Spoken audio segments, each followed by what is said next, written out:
2024 लोकसभा चुनाव से पहले सीएनएक्स का सर्वे आया है, जिसने उत्तर प्रदेश में भारतीय जनता पार्टी के बड़ी जीत का दावा किया है। यूपी की 80 लोकसभा सीटों में से भारतीय जनता पार्टी 2024 के लोकसभा चुनाव में बड़ी जीत दर्ज करती हुई इस सर्वे में नजर आ रही है। तभी तो यह सवाल खड़ा हो गया, क्या यूपी में बीजेपी का जलवा अब भी कायम है?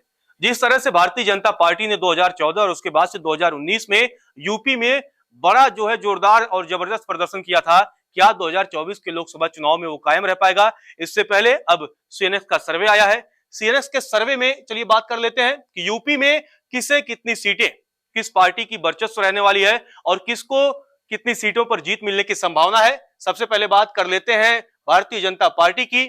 71 सीटों पर इस सर्वे के मुताबिक भारतीय जनता पार्टी यूपी में जीत दर्ज करती हुई दिख रही है, जबकि समाजवादी पार्टी 4 सीटों पर बसपा का खाता खुलना भी मुश्किल दिख रहा है। हालांकि 2014 में भी बसपा का खाता नहीं खुला था और 2019 के जब लोकसभा चुनाव हुए तो बहुजन समाजवादी पार्टी और समाजवादी पार्टी ने एक साथ गठबंधन किया और मिलकर के चुनाव लड़े।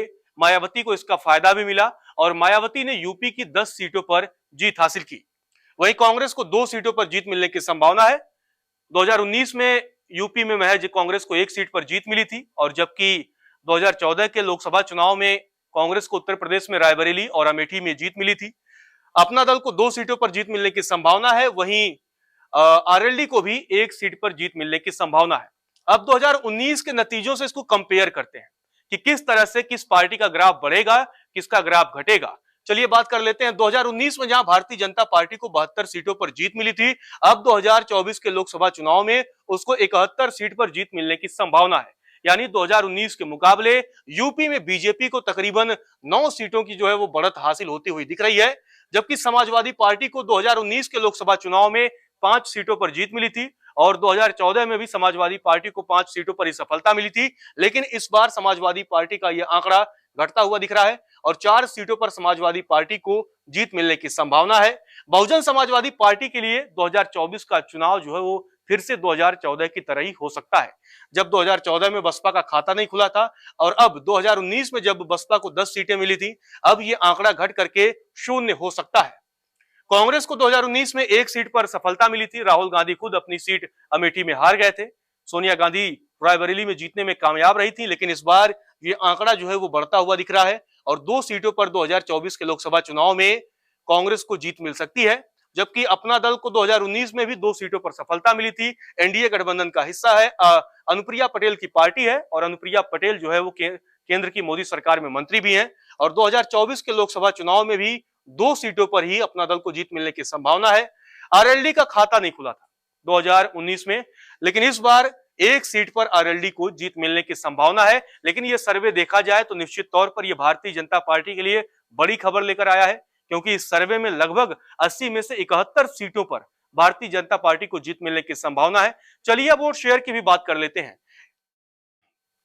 किसे कितना वोट मिलेगा यह भी जान लेते हैं। 2019 के लोकसभा चुनाव में भारतीय जनता पार्टी को तकरीबन 50% यानी 49.98% वोट मिला था और 2024 के लोकसभा चुनाव में यह अनुमान जताया जा रहा है, सीएनएक्स के सर्वे में यह दावा किया जा रहा है कि भारतीय जनता पार्टी का वोट शेयर वो बढ़ सकता है और 51% वोट वो भारतीय जनता पार्टी के पक्ष में पड़ सकता है।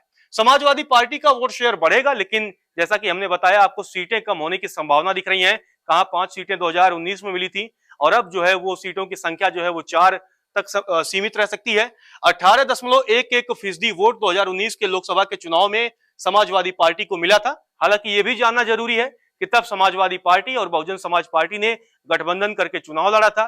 दोनों ही पार्टियों ने सीट शेयरिंग किया था, जिसके बाद से कई सीटों पर सपा ने अपने उम्मीदवार उतारे, बसपा ने वहां समर्थन दिया और जिन सीटों पर बसपा ने अपने उम्मीदवार उतारे थे, समाजवादी पार्टी ने वहां समर्थन दिया था और 18.11% वोट 2019 के लोकसभा चुनाव में समाजवादी पार्टी को मिला था।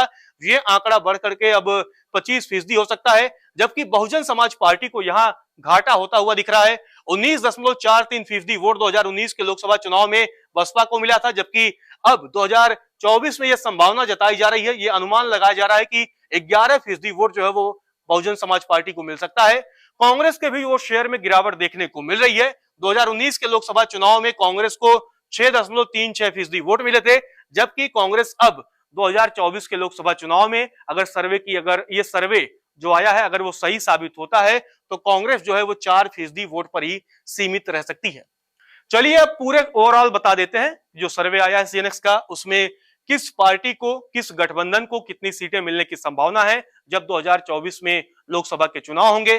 तो एनडीए गठबंधन को कुल 315 सीटों पर जीत मिल सकती है, यानी एक बार फिर से प्रधानमंत्री नरेंद्र मोदी की अगुवाई में एनडीए गठबंधन सरकार बना सकती है, क्योंकि जो जादुई आंकड़ा है वो 272 का है। और अगर 315 सीटों पर एनडीए को जीत मिलती है, जो कि सर्वे में अनुमान जताया जा रहा है, तो निश्चित तौर पर नरेंद्र मोदी तीसरी बार देश के प्रधानमंत्री बनने जा रहे हैं। इंडिया गठबंधन 28 दल एक साथ आ चुके हैं और ये 28 दल एनडीए को चुनौती देने की कोशिश कर रहे हैं, पीएम मोदी को चुनौती देने की कोशिश कर रहे हैं, लेकिन अभी भी बहुमत के आंकड़े से तकरीबन 100 सीट पीछे हैं और 172 सीट पर इंडिया गठबंधन को जीत मिलने की संभावना है। अन्य की बात की जाए तो 56 सीटों पर जो अन्य पार्टियां या अन्य उम्मीदवार हैं, इनमें बीआरएस आ गई, बीजेडी आ गई, तमाम ऐसी पार्टियां हैं जो न ही एनडीए गठबंधन का हिस्सा है और न ही इंडिया गठबंधन का हिस्सा है। उनको 56 सीटों पर कुल जीत मिलने की संभावना है। तो हालांकि अब 2024 के जब नतीजे आएंगे, जब चुनाव होंगे, तभी स्पष्ट हो पाएगा कि किसकी सरकार बनेगी, लेकिन उससे पहले जो ये तमाम सर्वे आ रहे हैं वो निश्चित तौर पर एनडीए के पक्ष में आ रहे हैं और निश्चित तौर पर इन सर्वे में एक बार फिर से एनडीए की सरकार बनती हुई दिख रही है और नरेंद्र मोदी तीसरी बार प्रधानमंत्री बनते हुए भी दिख रहे हैं। नमस्कार, मैं हूं मानक गुप्ता। अगर आपको हमारा ये वीडियो पसंद आया हो तो इसे लाइक और शेयर जरूर करें और हां, हमें सब्सक्राइब और फॉलो करना ना भूलें ताकि आप देश और दुनिया की कोई खबर मिस ना करें। तो जुड़े रहिए हमारे साथ और देखते रहिए न्यूज़ 24।